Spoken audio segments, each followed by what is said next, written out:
Good afternoon. Today we have Commissioner of Health Gary Cox, State Superintendent of Schools Joy Hoffmeister, Lieutenant Governor Matt Pinnell. First and foremost, I want to stress that the state is working with our federal, state, and local partners in order to respond to any confirmed cases appropriately and swiftly and ensure information and resources are available for all Oklahomans. I want Oklahomans to know that we are getting state agencies prepared. We are praying and hoping for the best, but at the same time, we are making sure our state agencies are ready to serve all 4 million Oklahomans. I have been in regular contact with Vice President Pence and federal officials, and they have expressed they are ready and willing and stand ready to help Oklahoma in any way we need. As you're aware, the situation regarding COVID-19 in Oklahoma continues to progress.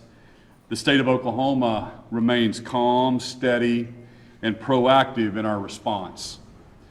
Currently, Oklahoma has 3 confirmed cases of COVID-19.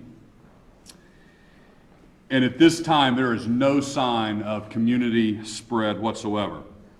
However, this is the top priority of my administration, and we are focused on being proactive in order to protect public health and minimize the risk for Oklahomans, especially our most vulnerable population, which is our elderly citizens. Today, I'm issuing an executive order directing our state agencies and calling on all Oklahomans to protect our most vulnerable populations. That includes our nursing homes, our VA centers, and all of our long-term care facilities. This includes reviewing and strengthening visitation policies where needed. As our state and local partners are coordinating their responses, all Oklahomans can do their part as well by using common sense and practical healthy habits, practicing healthy habits. Avoid close contact with people who are sick and stay at home if you are ill. Frequently wash your hands with soap and water and avoid touching your face. Finally, we are working with our schools all across our state to evaluate the developing situation on a day-by-day basis. We want to stress that at this time it is important we remain calm and be judicious in decisions to close schools and business. It is the state's recommendation that schools remain open.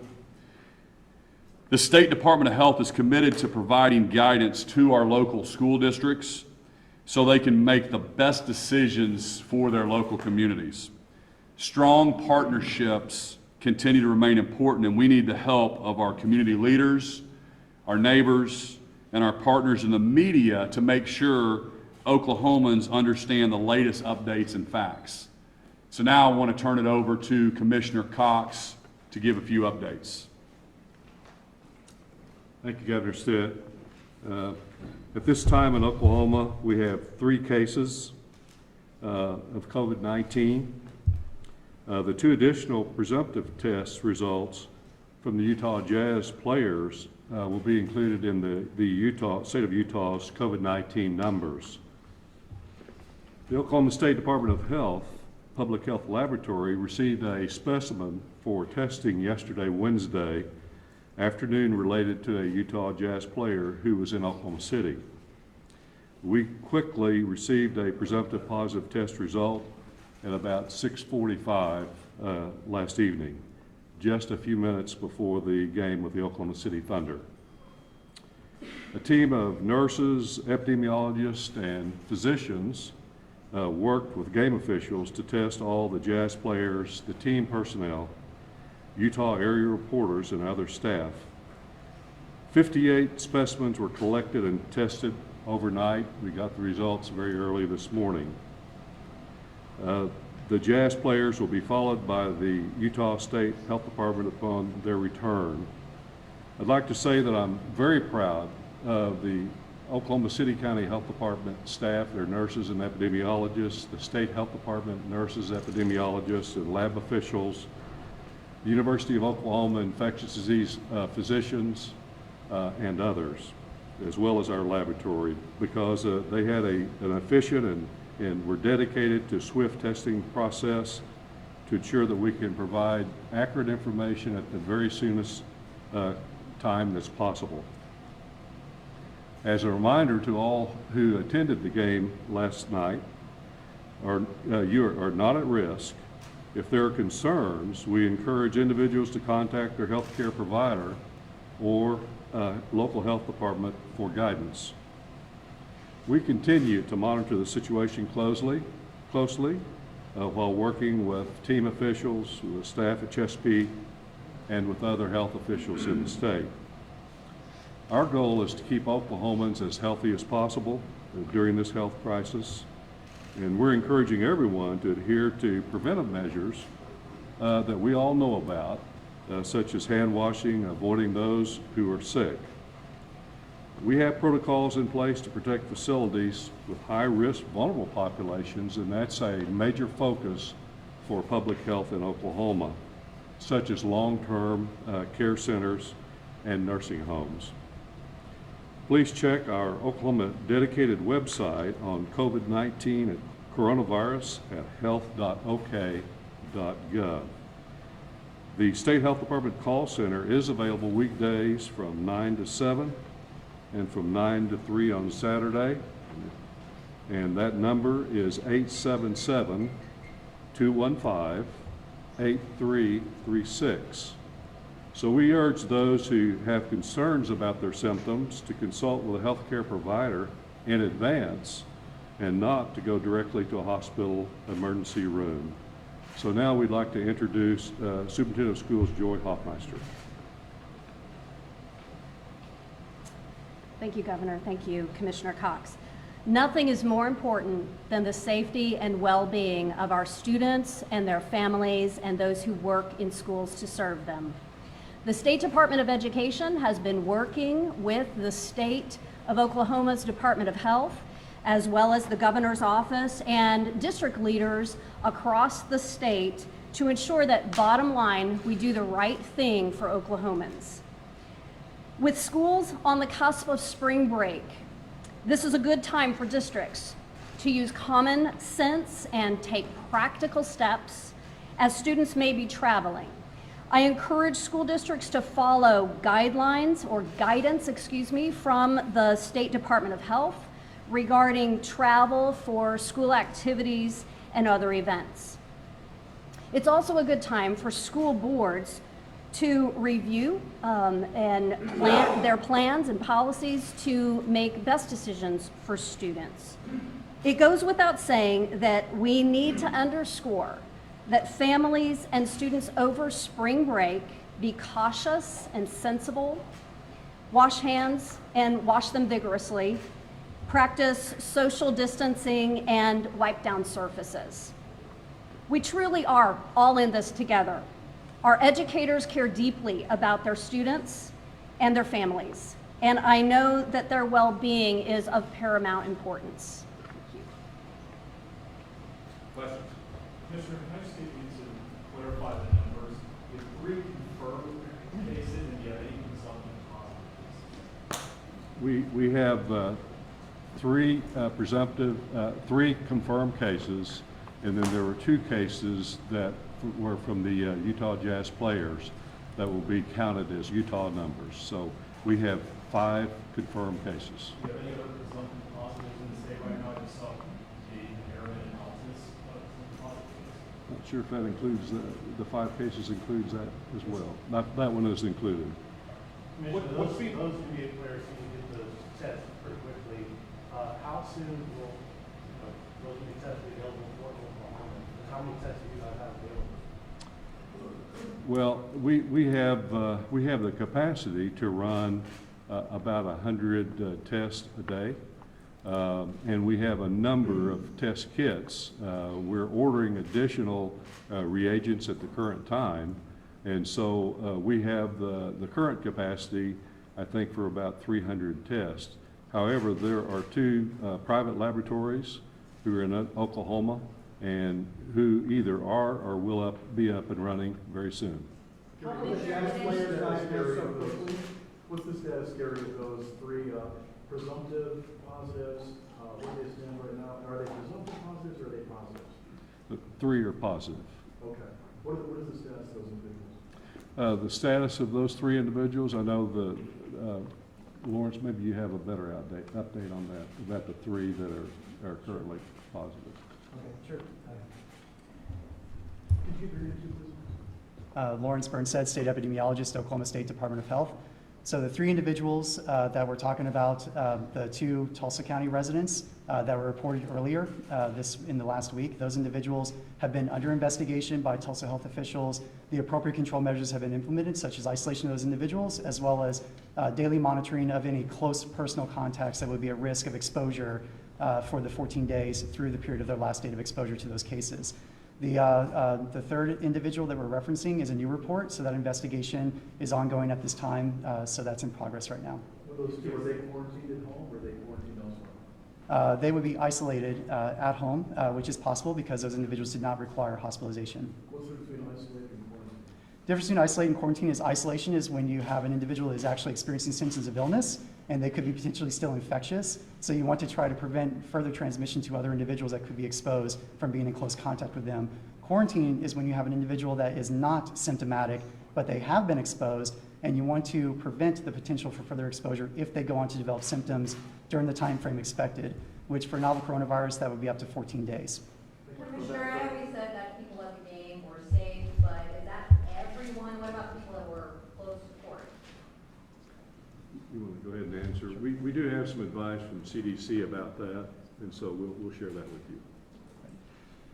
So as part of this investigation, of course, we work with team officials, with others that were on scene to help us understand the movement of the individuals in question. And what we know that with novel coronavirus, the route of transmission is droplets. So nose and throat secretions that are coughed or sneezed within 6 feet around other individuals. And so this is not airborne.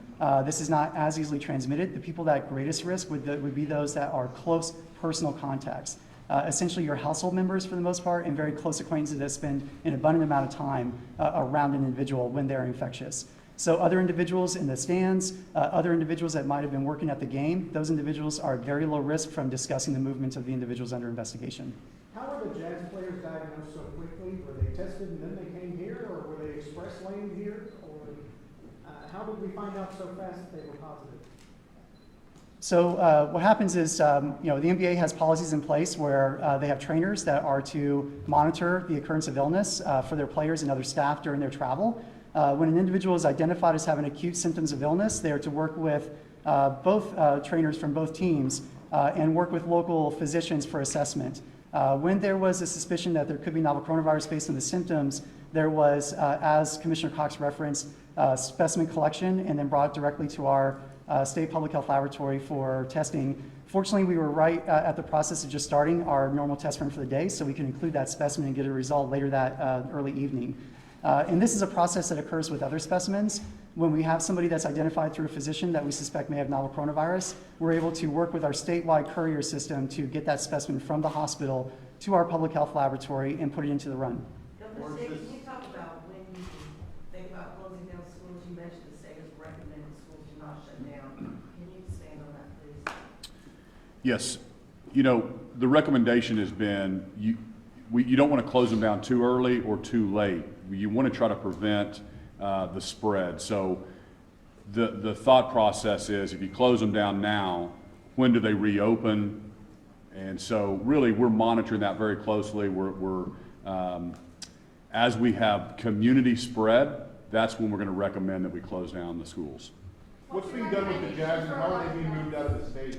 Your recommendation for large events, people are trained for the marathon, et cetera, big community gatherings like that. What's your recommendation in this executive order? So we have not, the executive order doesn't deal with that. We think it is take precaution.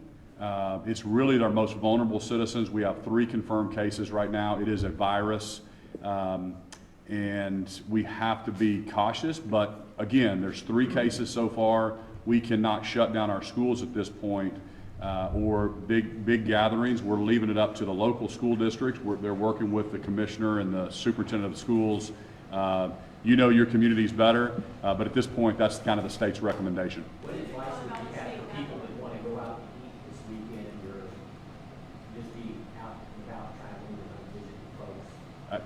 You know, we think we think be cautious. The most vulnerable, the aged, the people with immune underlying health issues are the ones the most at risk. But yes, going out to eat, going about your normal business, we think that we have to just take a deep breath for a second. We're prepared. I wanted Oklahomans to know that we are preparing our state agencies, but we do not want to we do not want to create a panic or overreact in this Is there a situation. plan for the Jazz team to move, to travel back to Utah, and what might that be, what precautions do you think? You know, I don't know exactly what Utah's, the Jazz's plans are. Are they consulting, should they be consulting with you guys about that? We've been in contact, our epidemiologists have been in contact with them continuously for this whole time, and we're understanding that they either are en route or will be shortly back to their home state. Should they be quarantined? We saw a player walk out of the back of the hotel into a car with the driver, and I think like a team of suits or something. I mean, is that something that these players and teams should be doing in public right now? Well, I think certainly when they get back to their home state, then they'll be picked up by the state health department in Utah, and then they'll have those discussions at that point in time. And then lastly, how did the team get 58 tests when there's been so much struggle to get testing done across the country? How does this one team get 58 tests in less than 24 hours? Yeah. Well, this was after consultation with both our epidemiological staff, with the infectious disease physicians at OU, and this was, we didn't even know exactly what the situation was. Once we got the one positive test, we didn't know, you know, what the extent of that was. So you certainly do want to concentrate on those that had close personal contact with a positive case. In this case, very, very close contact as far as traveling and things of that nature. What about the students that met with the Utah Jazz player who went to one of the elementary schools, or the high school, Middle High School for the game? One of the players did go to Middale, yes, and we've been in contact with their athletic director and with their superintendent of schools, and appropriate action is being taken there. Was there one case that break the CDC qualifications for receiving testing? Obviously, what we have to do is those person, you have to have symptoms and you won't get a testing. Doesn't that break those certifications? Well, I think the guidelines are if a physician, if you're either symptomatic or if a physician in consultation with that patient make a joint determination that testing would be in order, then that's what happens. My doctor recommended a test, I go get a test. Well, if you met those guidelines, and again, keep in mind that while we wouldn't want to overload our state laboratory, there are 2 private laboratories that are available should a physician want to send a sample to one of those 2 private laboratories. What is the appropriate action taking place in middle city schools? What is the appropriate action for those students that had direct contact with someone who had tested positive? We've been in contact with CDC epidemiology on this issue, and we'll ask Lawrence to fill in those details. How many people have been tested so far in Oklahoma? How many are still waiting? We do the mid-Del first, I'm sorry. Okay. All right. So, as part of the investigation, what we do is we establish exactly the timeline of when an individual actually was to develop symptoms of illness. That is essentially when you start the clock on when they're most likely infectious, and then kind of move forward with that with the movements. So for an individual that would have interacted with other students at a school that was more than a day prior to being tested for screening, then there essentially is no risk, and that's in consultation with our federal officials at CDC. That is why there was no recommendations for any kind of controlled movement or exclusion for the students that was involved with interacting with the player. So the interaction that we're talking about is for an individual that, in consulting with Utah Jazz team officials, is still not experiencing any symptoms of illness.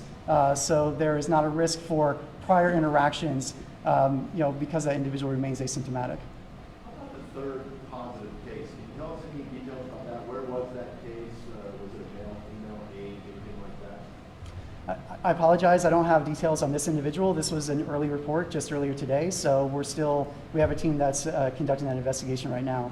So did not have a chance. How many people have been tested? How many tests can you do? Okay, so how many tested? I have to apologize, I don't have the exact number because of being involved with the ongoing investigation right now. So we're nearing close to 100 that have been tested here. Now, in regards to testing, of course the priority is for individuals that are symptomatic and that have specific exposure risk criteria. So a person that may have symptoms of fever, cough, shortness of breath, and may have recent international travel history to areas that are outbreak-affected countries, or if there's a concern because they were a close personal contact to another confirmed case, which is what resulted in the investigation working with Utah Jazz and Thunder players and personnel as well. Because of the investigation that was quickly done last night with officials, we identified that there are several individuals on the team that were deemed to be close personal contacts that needed to be evaluated quickly. And that also helps them with their preparations for travel back to Utah. What kind of preparation can be done in other spaces like the Capitol or other state offices? So in regards to disease risk, I'll just reference that when we're talking about shared spaces like this, really there's nothing above and beyond than normal routine disinfection and cleaning of commonly touched surfaces. So door handles, desktops, and so forth. There are many disinfectants that are available on the market, both for hospital use as well as personal use, that are effective against coronavirus. So really what we're advising is just to continue with your routinely scheduled environmental disinfection of frequently touched surfaces. What's the plan for the Grand Princess passengers, and are they just going to spread to the wind, or are they an isolated community? I know there was a phone call yesterday. What's going on with those guys? So we're still working with our federal officials that's actually involved with the process right now at their stage. As you have seen in previous reports, the individuals were docked. They have been removed from the ship, and they're in the process of screening at each stage of their transport. Those individuals had to be transported to one location where they had to be housed temporarily. Then they're going to be flown out to other locations so they can get regionally located to where we can then receive those individuals. So we're in the process of organizing the transport back to their residences, so that way we can put them under daily monitoring for any symptoms of illness. That way we would know that we are restricting their movement and we'd be ready to test and further investigate if needed. Are there residences scattered across the state, or are they like all from like Edmond or something? Can you tell us? I'm sorry? Are there residents like scattered across the state? Is this a diverse group of people, or are they all like a church group from Edmond or something? So we're not releasing county of residence at this time because we're talking about individuals that are not cases of novel coronavirus. That's our practice, is that we do not release information such as that, and we also have to assure that we're protecting the confidentiality of individuals. But there are multiple individuals that are residences of multiple counties throughout the state. What happens when that's all for now, thank you, everybody. Excuse me, the public needs to know the answers to these things. You don't have 5 more minutes? What happens to the Thunder players? No, one more. What happens to We the just want Thunder to know players? about Thunder players. Are they going to be out in town, or? Okay, so this is also something that we've been working with NBA officials to understand their movement of players as they travel from game to game. There's limited interaction between the teams essentially until when they start warming up and tip-off.